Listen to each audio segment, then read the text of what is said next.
event. And all right, so welcome everybody. It's September 11th, 2023, and our speaker tonight is Dr. Soto from Indiana University School of Medicine. And we're going to be hearing about networking, social media in science and medicine. And I hope that I learned something about, do I need two Twitter accounts? Do I have one Twitter account and one X account? How to manage that and manage patient expectations or communication. So without further ado, you might want to back up to your disclosure slide, and then generally we let you present, and then we have questions and answers at the end that can come into the chat box or anonymously to me if you'd like, or just directly to the whole group. So welcome.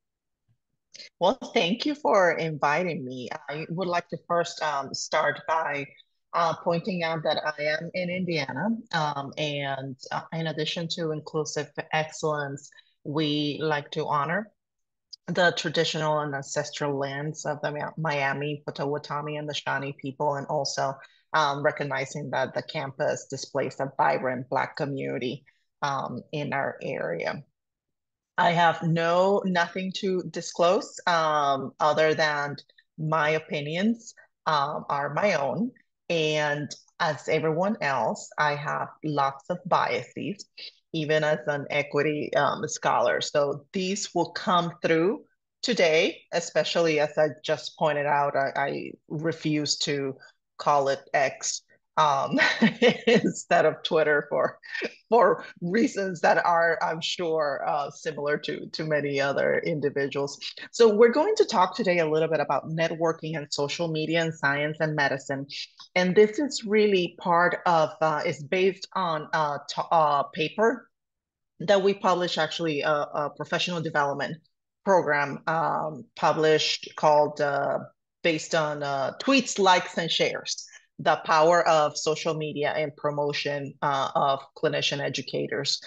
We really had aimed that particular professional development aspect for our clinician faculty, especially those in the clinical track who perhaps do not have the same opportunities or the same productivity or the same, I mean, you keep the list going, right? As other individuals. But really, we just try to develop the program because we realize that as the vice chair for faculty affairs and professional development in the department, that I really needed to help individuals promote themselves, brand themselves, and social media really serve as an opportunity, not only to network and collaborate, but also a place where you can make your name known nationally, right? Get invited to talks based on your expertise and things of that nature. And we will talk about those.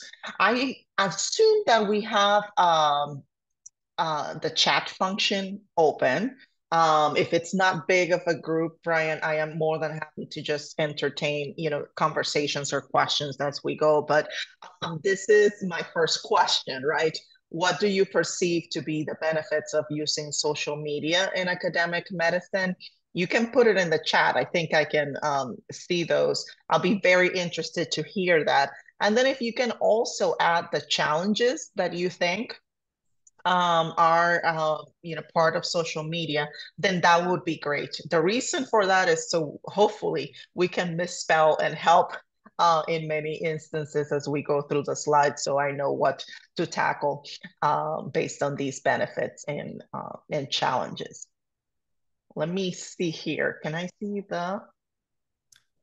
Can you see the chat? You might be blocked by your slides. Yeah, I found it. I found it. Okay. So benefits, it says here, getting name recognition and invites to conferences, increasing awareness of health. Thank you. Thank you.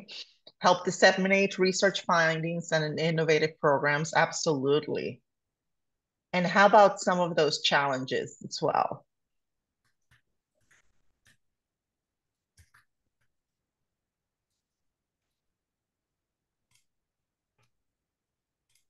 Maybe those benefits are also challenges, right? It's challenging to get name recognition and things of that nature, but misinformation and worried about cross-contamination of personal and private life. Absolutely. Those are great. Thank you so much for participating in that. So there are some myths about social media, and I'm not listing them all here, but I do want to acknowledge that these are the ones that usually have come up with our faculty. One is everyone is in social media. Well, no, not everyone is on social media. And we're going to talk about some of the social media sites where you can network and do all the things that we want, but they also have a specific age group associated with it. So not every single person is on social media, not every single person is in the same site. So keep that in mind because again, we're going to talk about which one will you choose for your professional persona. Okay.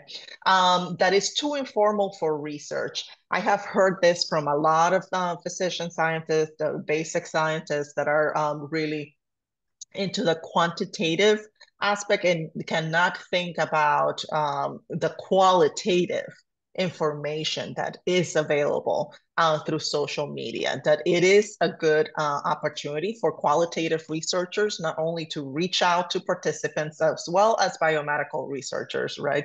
But that it is a very, very valid tool for research. You do not need to post 24/7 either, right?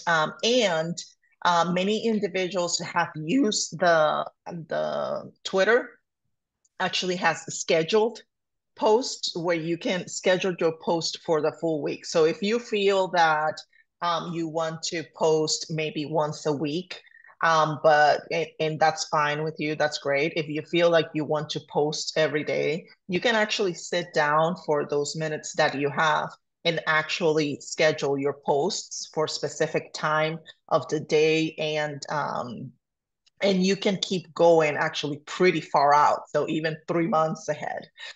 If you are an individual, for example, that would like to, you're starting and you would like to post your publications, for example, or talk about your research, you can do so in a scheduled manner. Also that, I don't want to be in social media because it's just full of trolls. Yes, there are trolls out there, and you will be trolled depending on the topics that you post or depending on your research. But it's no different than the person that is attending the conference and say, I have a question, and it's really a comment that goes on for 5 minutes, right? So I consider those trolls sometimes, but just keep in mind that indeed you may find some trolls, but really when it comes to your work, your research, your roles and all that kind of thing, that is mostly more positive than the trolls that you may encounter. And trolls can be blocked. Okay, you can block those individuals.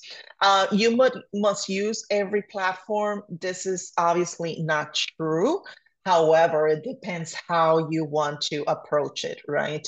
I will talk specifically today about Facebook, LinkedIn, and Twitter, or X. This is the last time I will say X. We will focus on those three. But Instagram has also been a great source for individuals. And now, as part of my work on community engagement, we're really trying to get more into TikTok for participant recruitment to our volunteer research registry in the state of Indiana. So I'm again, sorry, Dr. Soto, is that because you're targeting to target a certain age group and you'll get to that later? Or is that yes, yes, it is definitely about targeting certain age groups. Yeah.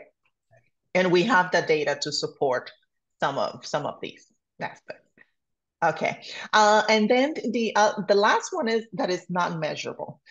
I hear this a lot, or I heard it a lot a few years back, especially from our promotion and tenure committee, right? Like, why are we, accepting individuals that are actually submitting how many followers they may have, or that may actually have published curriculum through one of these social media sites? Well, it is important in terms of, again, show demonstrating that the information that you're providing, that your research, your scholarship is publicly available. And by making it publicly available, you can still, again, say, well, 1,000 individuals, clinician educators have accessed this particular tool.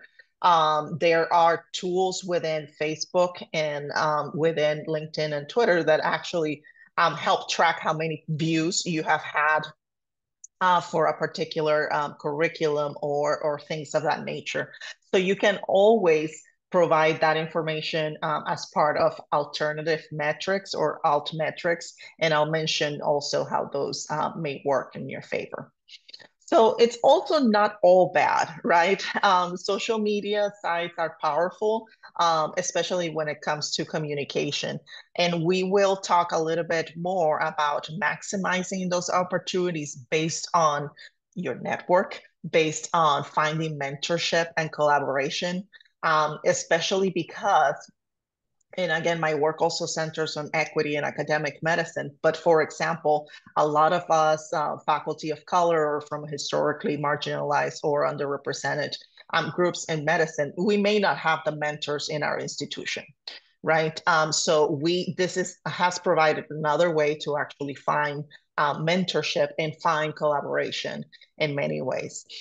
You can establish yourself as an expert to the point that, again, you in Twitter, you can get verified, although now you have to pay for it or whatever the case is, but you can really establish expertise. And I'll share, again, one of those examples, especially around COVID and the pandemic.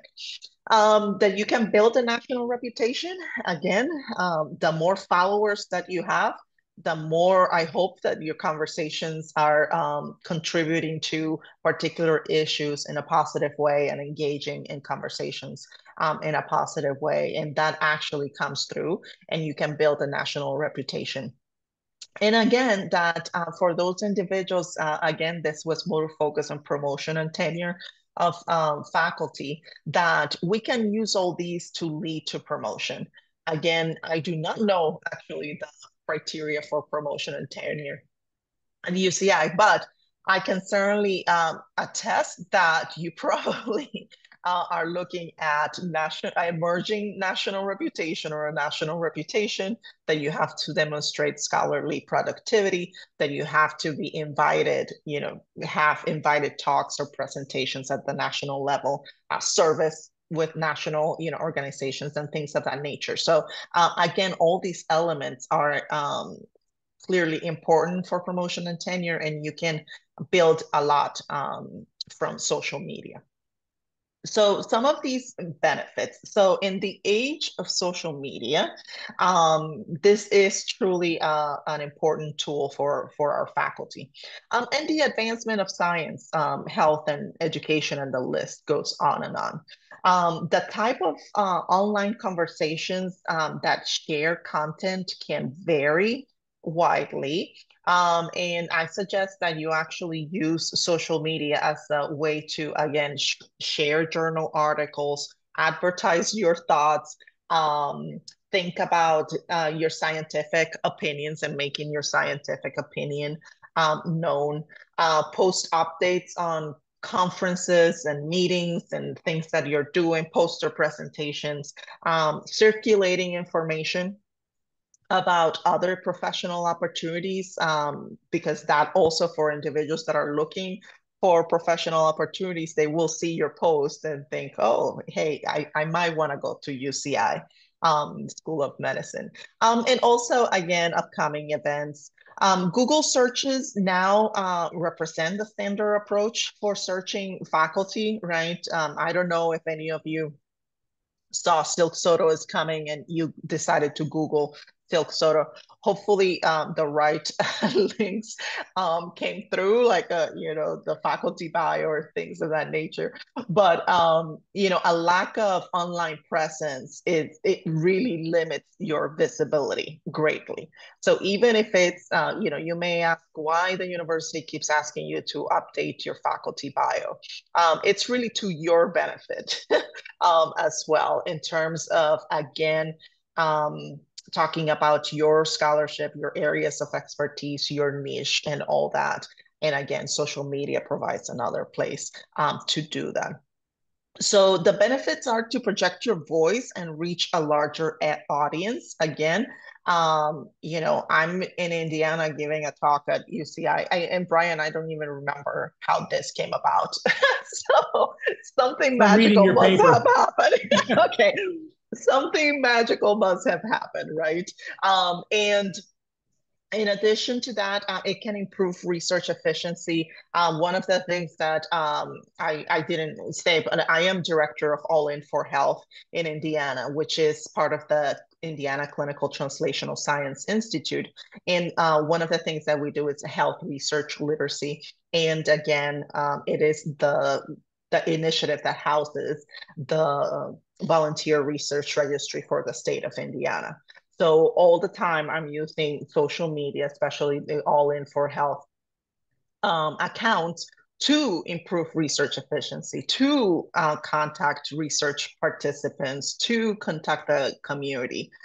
So there are many ways that research can be certainly efficient in social media.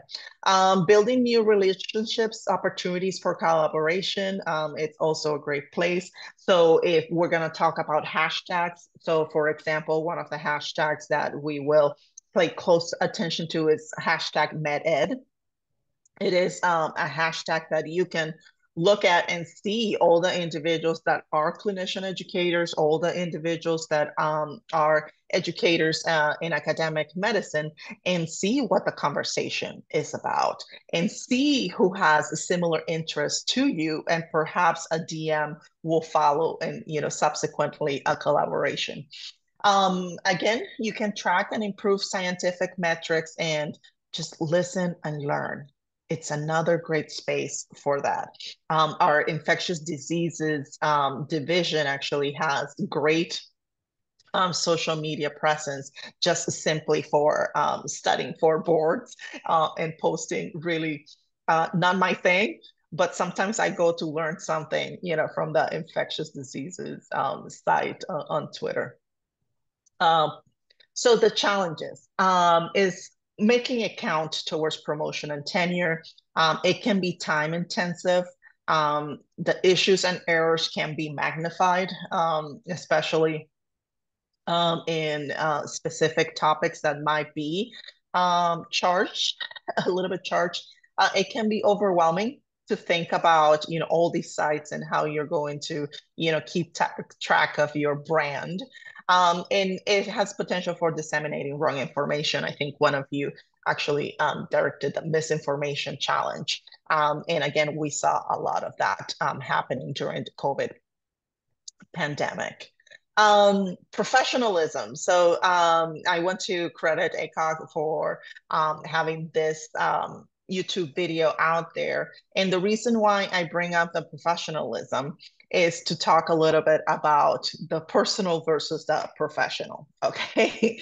And that is up to you. In our workshops, we do not tell individuals which site to use for what purposes. However, I can give you my own example of Facebook. I have committed to use Facebook from the beginning, right, from decades ago, over a decade ago, for my family and friends. And I do not accept any individuals, not my coworkers, unless we're really close, in my Facebook. Um, that is just what what I decided to do.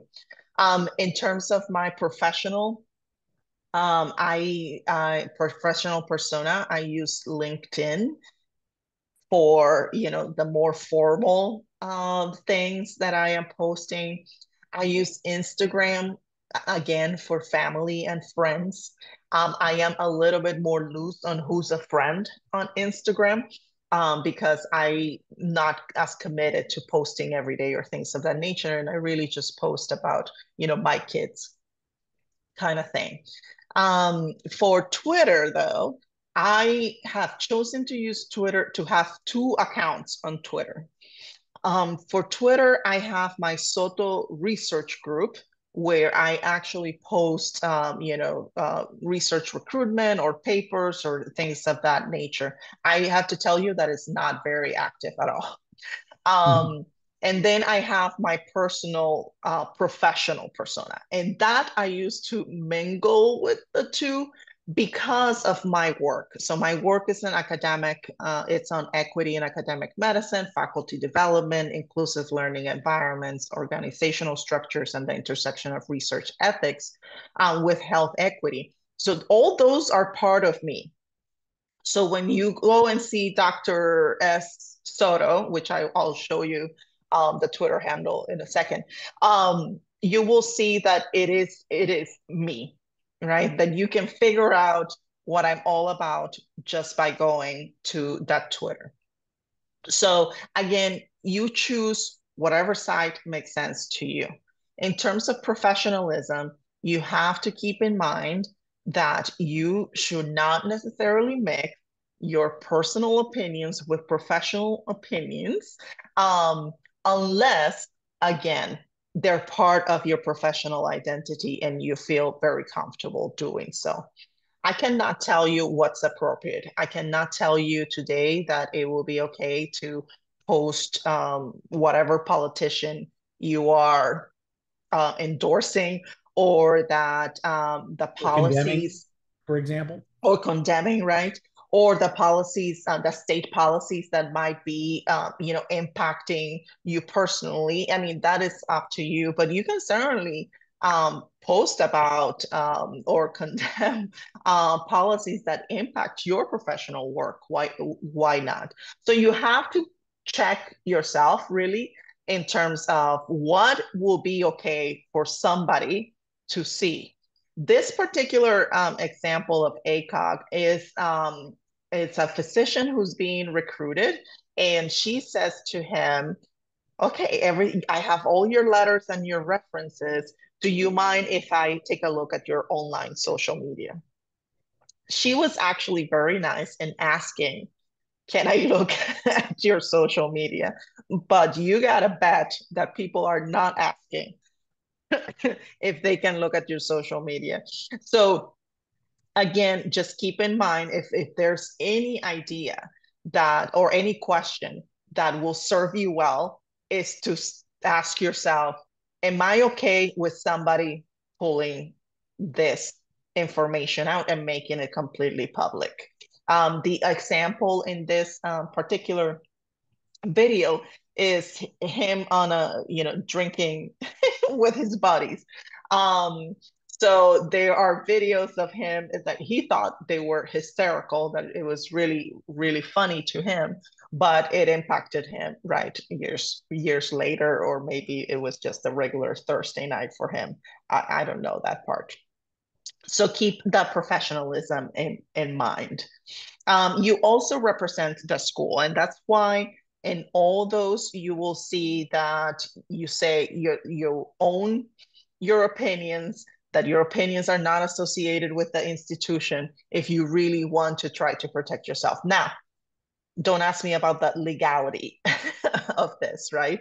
I'm not legal expert. I don't think that necessarily protects you from any legal issues, but at least people make sure that they're saying that this is really your page, your own opinions, and not those of the institution.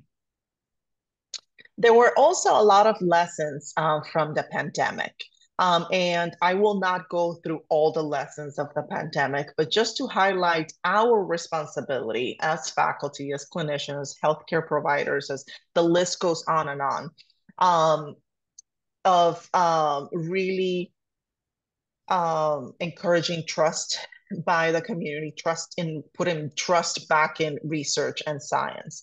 The amount of misinformation and disinformation was absolutely, as you know, critical.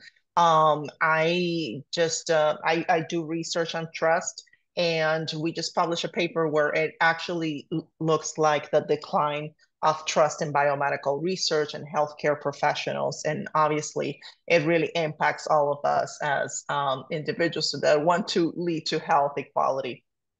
in all aspects, increase health outcomes, etc. So I want to highlight in terms of the lessons, our responsibility in correcting misinformation, disinformation that is available throughout all social media. And as you are expert in your particular niche, I encourage you to do so. But you know that this actually happened on Facebook, Twitter. I mean, you name the social media platform. We know that misinformation is absolutely a crisis right now when it comes to trust in biomedical research.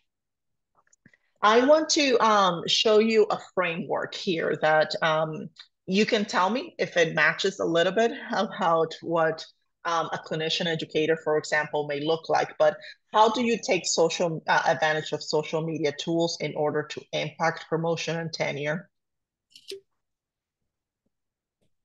Okay, there it is. So we presented this in 2016, a while ago, with Dr. Geraci, Dr. Jack Buckley, and myself, specifically talking about clinician educators and what you need to do towards, promotion.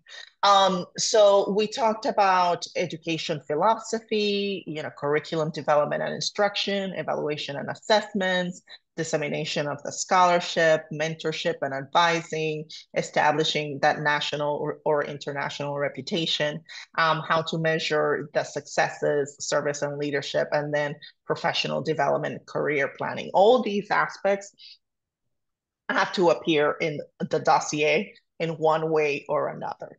Yeah, I would just interject there, Dr. Soto, yes, Brian, yes. That's very similar to the UC system.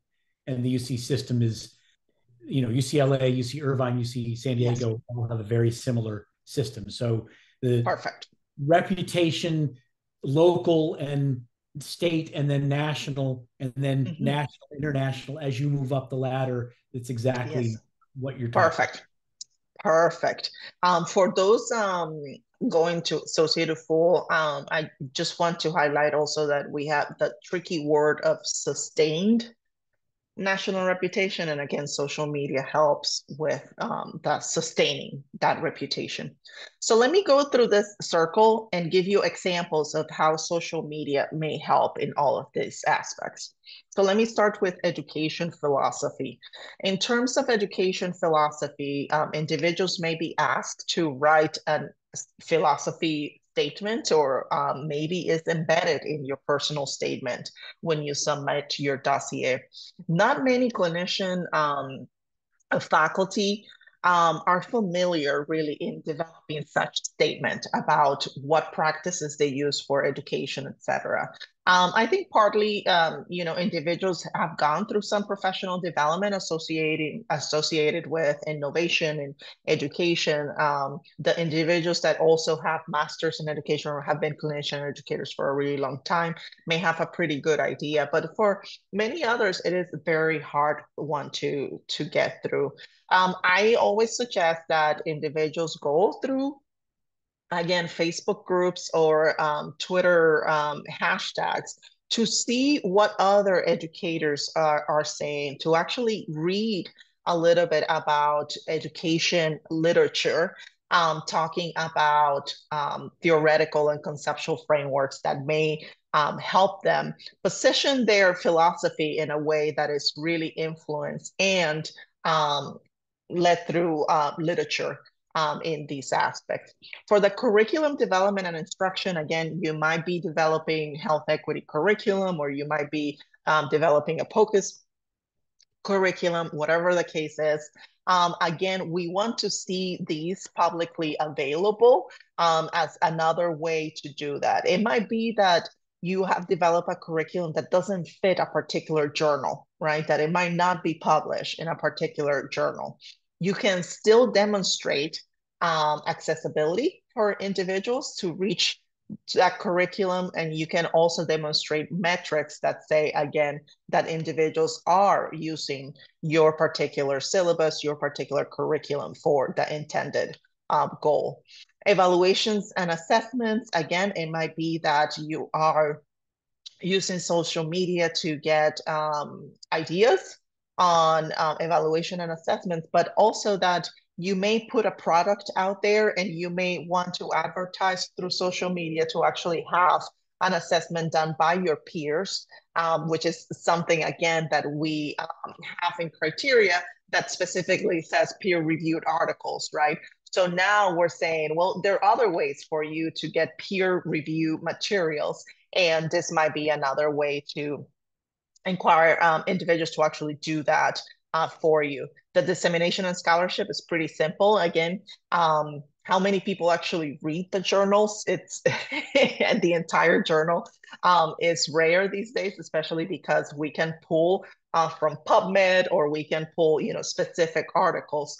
So this is, again, another way for you to publish your articles and see it grow, and individuals actually checking it out and giving you feedback, and as well as inviting you to give those talks. Mentoring and advising. A lot of students and trainees are on Twitter.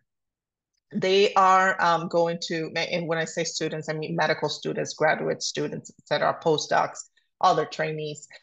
They are on Twitter, and they're looking for individuals that are doing work that is similar to what they're interested in. And they can do that by contacting you and having a message sent to you asking questions about whatever your niche is, or how do I even match in residency. So they're looking for that. You can actually list those individuals in your CV, for example.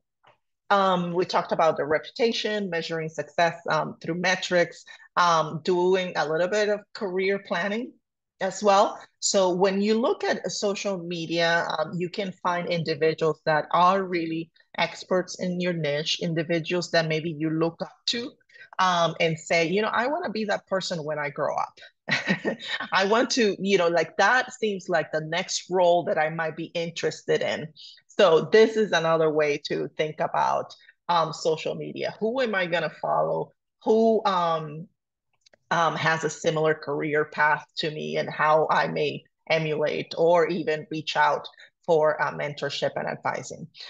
Service and leadership, of course, again, you can demonstrate that through social media. Find other service, find other nonprofits or other organizations that you may want to be part of and had not considered otherwise. The social media platforms are varied. I'm only listing a few of these. Again, we're going to focus a little bit more on Twitter, Facebook, and LinkedIn. But again, you can use Instagram. I haven't used Snapchat much. And that demographic is certainly younger. YouTube, we have actually encouraged individuals to, especially if you have curriculum out there or presentations or things of that nature, to post it in your YouTube page. That way people, when they Google a particular topic, may come across your video. And again, you might get those invitations to give talks, etc. Medium is more of a blogger site, but it might be another place to post, things. For example, there are other news sites out there like Kevin MD or something like that. And I have encouraged individuals, okay, if this article is about to die because it's in its 12th version in a 12th journal, do you still want to put it out there? Do you still want what your message is to be out there? Again, Medium or other forms of internet sites might be perfect for publishing still your thoughts, right? Or again, gathering comments that can build on a better, or it can end up building a better article. Pinterest, don't ask me how individuals have used it. And then TikTok, again, it's a much younger demographic, and we're using it to try to stimulate research. But also in sense of workforce development. So one of my grants is looking at bringing community college students to the School of Medicine. And one of the things that we are considering is, okay, should we do a TikTok about this because we want to encourage, that particular pipeline, or I like to call it, pathways to think about careers in science, to think about careers in medicine, et cetera. And TikTok might be the way to go for us. Any questions so far before I delve into these three sites? Have I said anything crazy or something that people absolutely disagree with? Something we'll have to cut out of the video before we post it. No, I don't think we've heard anything like that. I think it might help. Raymond Wang has posted in the chat about checking the hashtag med Twitter and science Twitter. Yeah. Can you tell us a bit more about hashtags Yes. for the older generation that Yes. So this that you see here in the screen, it's a hashtag or the number sign. So especially in Twitter. So Twitter, again, has about over 368 million users. It's very common among college-educated individuals. All the profiles and the data is public as opposed to Facebook and Instagram, where you can manage some of that privacy in terms and select who gets to see what you post. They have a lot of trending topic conversations that come through a hashtag. So again, bringing a hashtag allows for the system to see aggregated conversations specific to that particular topic. One of the assignments that I will give you because I'm an educator, I'm going to give you homework, and will be to actually search for a specific hashtag. And again, MedTwitter, MedEd, and others are perfect. But it might be that you are a pulmonary critical care doc and that focuses on pulmonary hypertension, and you may want to start posting things that have your own hashtag. All it does, the hashtag, is organizes conversations in the platform. So again, it might be that, I don't know, Brian, it might be that you will start posting, and every time you end, you will post hashtag pulmonary hypertension. For everything that anybody searches around pulmonary hypertension, your name will come up, every single time because you have used that hashtag. So it's sort of that index and organizing conversations through that. I will go a little bit. Let me see here really quick.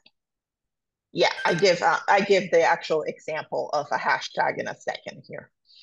For Facebook, again, it has close to 3 billion users. You can use it as a private profile to involve family and friends, but you can also use it for research. Again, it depends what type of age group you're looking for in your research. And this is one that really, for individuals between 35 and 65, is one of the most used platforms.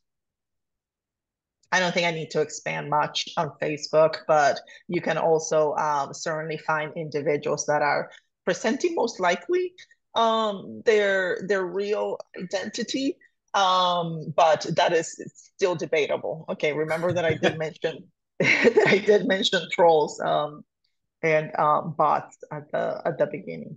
But LinkedIn, yes. Before you move on, isn't it true that Facebook has become the college students and younger aren't using it, or using it less? Are the demographics skewed? Or the demographics for Facebook are getting a little bit older by the second. So right now, the youngest demographic will be in TikTok, then Snapchat, then Twitter, and Facebook. So it goes in that order of age range. LinkedIn is also, again, for more of that professional age individuals.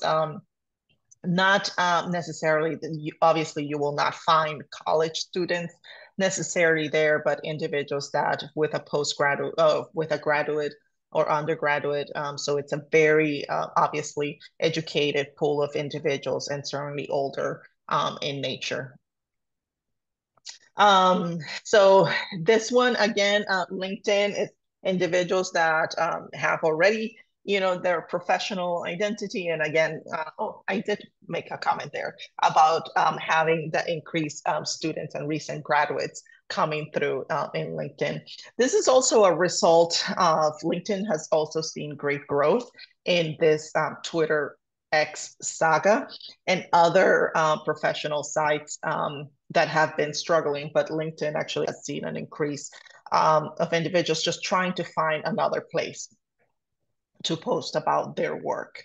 But it certainly is the best place to LinkedIn with individuals that are, colleagues in similar professional networks, and obviously place also to search for jobs and things of that nature.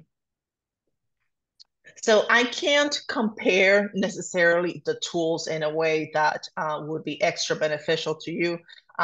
Because of our faculty, we found that most of our faculty 3 years ago were using either Facebook or Twitter as part of their the social platforms. So some of the pros and cons, Twitter was quick. It's short. You don't have to say much. You can stay pretty current. And again, it organizes conversations and you can find topical conversations really easily. It's constant. If you go to Twitter, you will see that it is constantly refreshing as people are constantly, posting. So it can actually get pretty overwhelming. In addition to that, it can be slow to get followers, right? Sometimes you need those major boosts or people that have been on Twitter for a really long time that you can see that they have collected a lot of followers in nature. For Facebook, it allows also for those long posts, which is good, right? Twitter will not serve for that. You have the ability to create and join groups. You can also do that in Twitter, but Facebook has been better for creating groups and individuals joining those groups. Again, privacy, I think, is an issue for all of these sites. I want to focus more on Twitter right now, and here's the hashtag, Brian, that we were talking about. I just use MedEd, but again, I appreciate all the hashtags that individuals follow.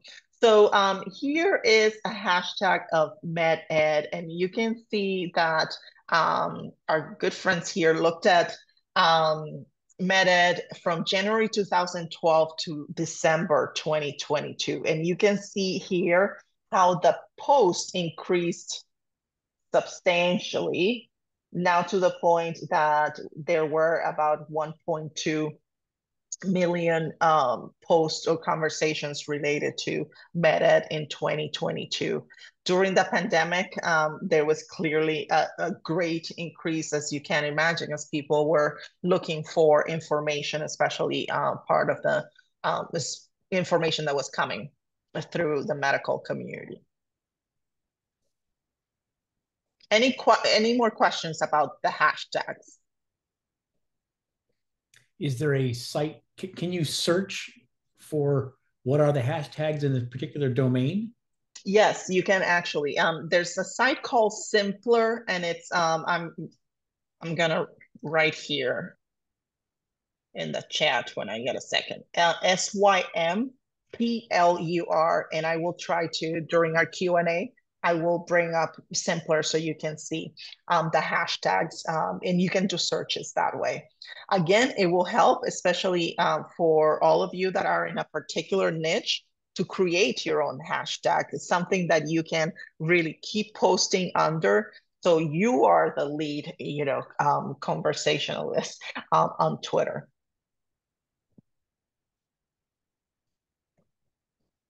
I'm going to make a mention here about transitioning here to promoting your research. So again, social media is a great place to promote your research. You can actually have your recruitment materials posted on the social media. Depending on who you're looking for in your research study, you can do so by selecting the right social media platform. Social media in promoting your research, it has rich resources, people, it is not bound, right? So everywhere in the world, might become your participant, anybody, right? So again, it's a great place. It also, if you saw during the pandemic, it expedited the pace of research, where dissemination was truly out there all the time, good or bad, but it was out there all the time. And again, it creates this rich network of connections with other colleagues and collaborators and even patients. To the patient comment, it's a good place to also keep in mind in the professionalism conversation to manage the expectations from patients. And you can do so by stating, you may find me in social media, but I don't engage in seeing patients through, Twitter or anything like that. But it might be, again, that you are reaching a particular niche of patients that is important to you as part of your niche. And one of our faculty members who does CF research knows that, okay, when you have patients with CF contacting you, she's a clinical trialist. So this might be, again, another group of individuals that would be willing to participate. So she may engage with patients in a way that directs them to a particular, website at the school or things of that, or, organizations, etc., foundation, the CF Foundation and others. So it depends what exactly you feel comfortable engaging with patients. Collaborators come all the time. I have taken advantage of Twitter in that way. Hey, it looks like we are looking at the same thing. Would you like to chat? And usually we just schedule a virtual Zoom and talk about our projects, and actually one of them led to a paper. The paper that I actually have on anti-racist framework for medical educators was a product of Twitter. It was actually looking at MedEd, looking what everybody was struggling with in terms of faculty development, and using that as, oh, okay, well, here's a question, here's a need, and let's gather some of these individuals that have contributed positively to that conversation and get us together and write a paper about it. How else do you promote? Well, I referenced some of this. Again, follow key figures in your organizations, post regular updates about your research. Shorten the hyperlinks. You don't want to, again, Twitter, for example, has 280, characters. You don't want to post the whole website. That will be your whole character limit. So you can use Bitly to shorten the hyperlink where you're sending individuals to.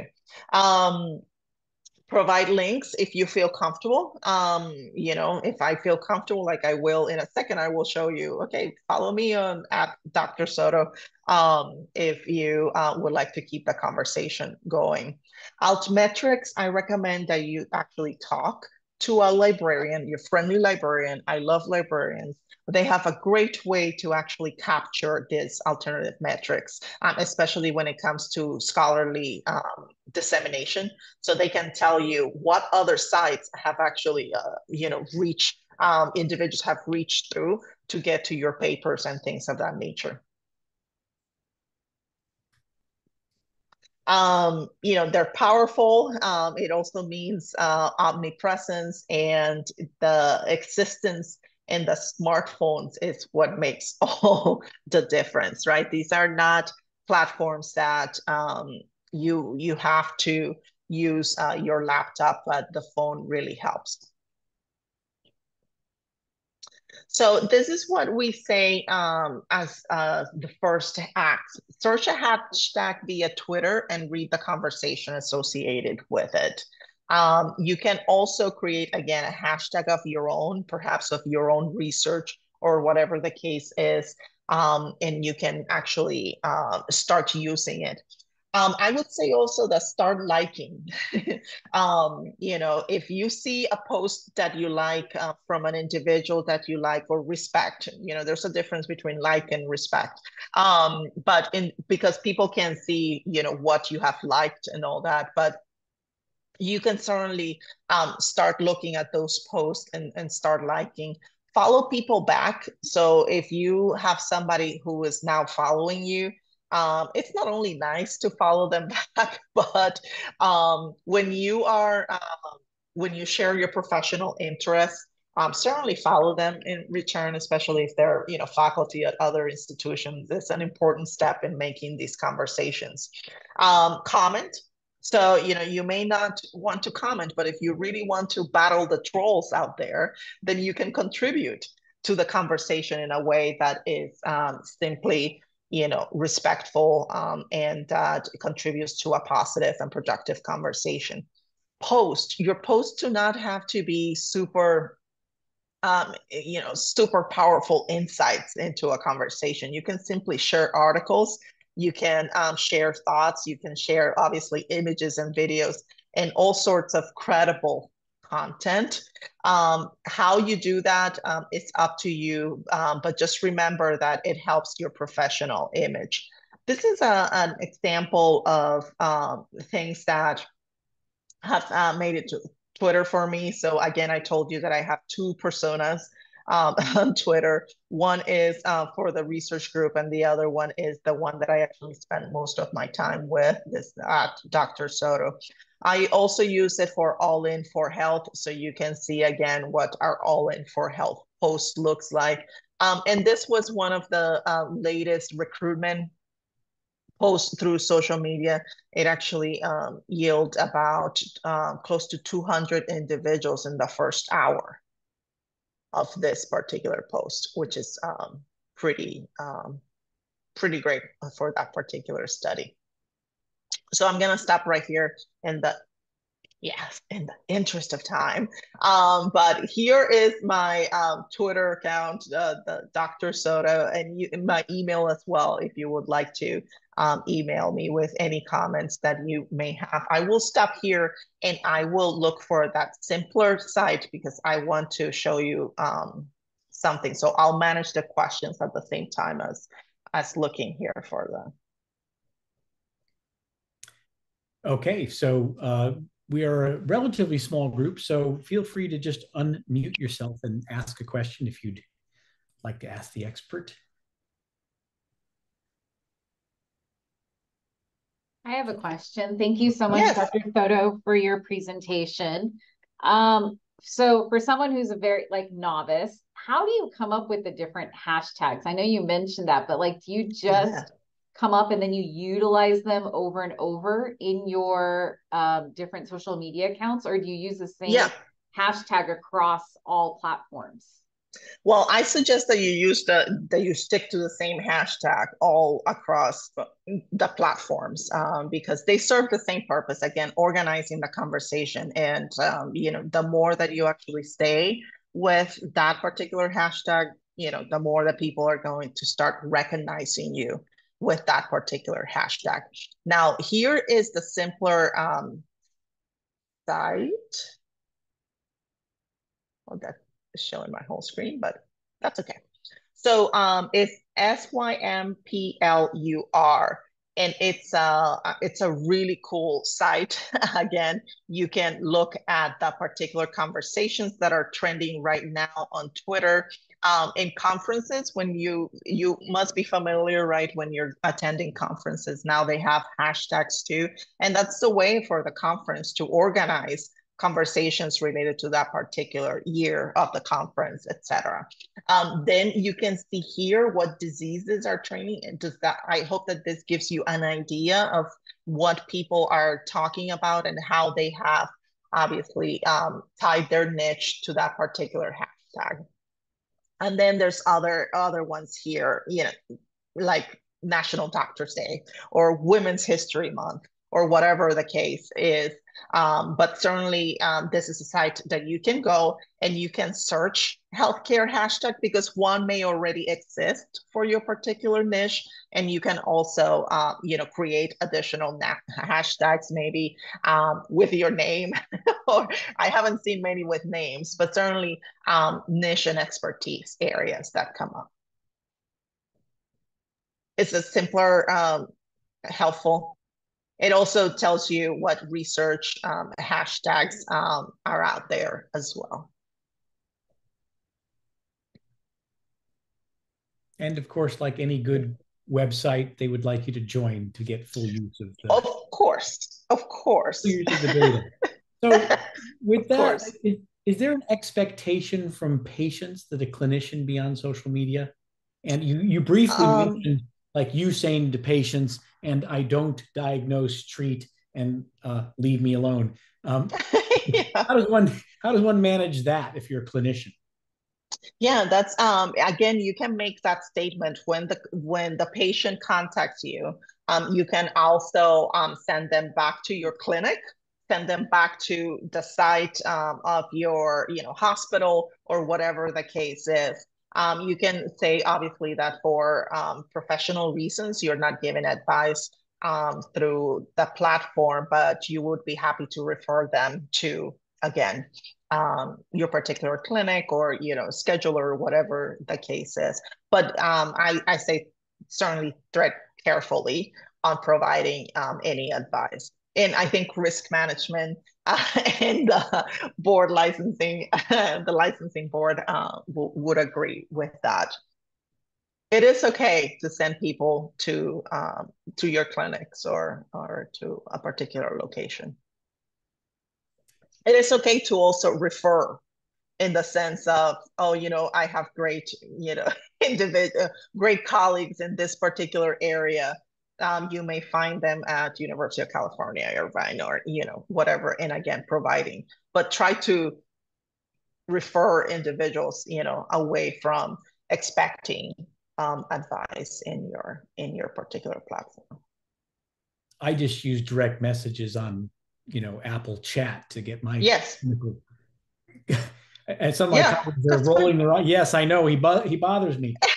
While I'm waiting for any other questions to come in, my other question, and by the way, thank you to my colleagues who are real clinicians who have provided me medical care over chat messages. Emotional tenure. Oh, we have a question from Dr. Fawaz. Go ahead. Okay. Thank you so much, Brian. That's really great talk. So my question is, how do you manage the time commitment? Because I like Twitter. Good question. But I felt that I was sucked into it, and then I just disappeared completely for the last year because I felt like it was just too much. Yeah. So how do you, if you want to do it like the right way, now you made a good point that if you want to post, you could schedule it. That's right. That's very. But how do you follow, and how do you follow what's going on, and how do you handle it? Because we follow so many organizations, funding grants, but then it gets too much. I mean, like every second, like I don't know how many.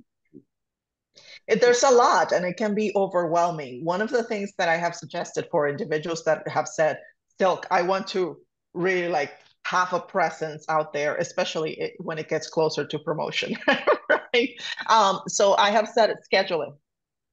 Schedule it in your calendar, the same way that I tell them to schedule in your calendar every 3 months a CV update in your calendar, that you can schedule 15 minutes, if that, 10 minutes in your calendar once a week just to post something. And again, make sure that contribution is actually or that post is making a contribution towards either disseminating your work or again providing a scientific opinion on something that you would like people to know you for. Start little, right? I say, like 10 minutes seems like a lot of time, quite frankly. But it may help you not only for your own mental health to limit your social media consumption, but also, again, to have it very focused. You can start by saying, you know what, this month I'm just going to at least put my most critical papers out there. And that is fine because then you can schedule it, right? You have already the links to these papers and whatever the case is, or presentations or whatever it is. So start small, start with something manageable until you get comfortable and say like, okay, so all my papers are now out there, what's next? You may also not want to post. I certainly recommend that you at least make comments of other, experts in this area, or use the 10 minutes to look at experts in this area or people that you want to certainly follow. I can tell you that pretty much everybody that starts, or the faculty, I should say, that start with the social platform of their choice after our workshop, they are really just trying to follow individuals. And once they think that they have followed enough experts in their area, then they move on, to the next thing. They want to see how individuals engage in social media, right? Like what kinds of posts your colleagues in your particular niche, how they're doing that, how they're engaging with others. And that should be enough to begin with. Does that make sense? Yes, yes. Thank you. Yeah. Also, I am an expert at meetings that I'm not entirely interested in to tweet while I'm in meetings. I don't recommend that. It's not very nice to multitask, but it might be that, you will find me in the soccer field just tweeting, because who wants to watch a soccer practice? Don't tell your kids that you're not working. Oh, no, I'm committed. So my one comment there would be says that remember that social media is designed by artificial intelligence robots to suck our brains out of our heads. So that is the intent of them, is to make you engage and want to do more and more and more. So it's very good idea, Silk's suggestion to, moderation and schedule it is a good piece of advice. So we have a question in the chat about people who are not comfortable being on social media, don't want to be out there. What's the ideal way to be present, but not always have to comment on something? And yeah, absolutely. So I say that you, again, at least, I'm not forcing anybody to be on social media. Like, I don't want you to go out there and say, like, still force me. But certainly what you can start by doing is simply following individuals. Like, you create your and the reason for this is, and I don't know this particular, is it Sandra? Yeah. I don't know particular where you are in terms of your promotion and tenure, but you will have to have external letters to review your dossier, or internal letters, but for external letters is really critical. And a lot of our faculty are stuck. They say, well, I don't know who to, ask or provide, whose name to provide to review my, the dossier. To provide that expert external opinion. And by you simply following these experts, you will find out, oh, next time I can have, Sandra Park actually as a name, because she's doing work that is, similar to mine, and might be a great reviewer for that purposes. So again, you're not using it to, think about posting, but certainly in ways that work for you, for your promotion and tenure. So that's the final lesson of all this, that you're using social media to work for you in terms, again, of promotion and tenure, and advancing your research and that kind of thing. Does that make sense? Yep, sounds like you hit it right on the head there. So my last quick question is, we are out of time, but how does Indiana University Merits and Promotions Committee, because it sounds like the criteria are pretty similar to UCI, how do they view metrics and your use of social media information in your dossier? Yeah, that is a great question. It's certainly something that I can speak to as somebody that sits in the committee. So we are looking at one of the sections of the dossier. Obviously, you have to provide the name of the journals that you have published, and impact factors. Don't get me on a soapbox about impact factors, but when you have those, we also tell you that you can put additional alt metrics. And personally, I use that to show that my papers have been accessed by a specific number of individuals. So it wasn't just about, that particular journal, but as a way to say, hey, people are reading, my papers.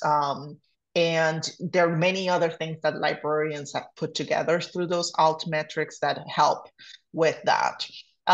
So that is one of the ways that the Promotion and Tenure Committee by reviewing Altmetrics has actually helped or encourage more social media use. The second piece is for those individuals, especially clinician educators, that may have, curriculum is hard to publish. Not many journals are out there just interested in meta curriculum or something like that. So by posting a curriculum, then you're showing also how many individuals have accessed that curriculum and are using it. If you add evaluation, something to that effect, then individuals can also, again, peers are providing peer evaluation of your work. So those are a couple examples where, again, social media is best for this kind of thing. Excellent. Thank you. Does anyone have any final questions? Okay, so what are you going to do now? I'm going to go post about this whole event on Twitter and then link to the video that we're going to post in a few days. Fabulous, fabulous. But in addition to that, again, make sure that you're following individuals. Just start your account, and I guarantee you that it will be very helpful in the process of, again, expanding your reputation and setting you up as expert in areas that normally there were other ways to do that, and now it's getting more widely used. Democratizing the whole system. Well, thank Absolutely. you very much. We really appreciate your time tonight, Dr. Soto, and thank you all for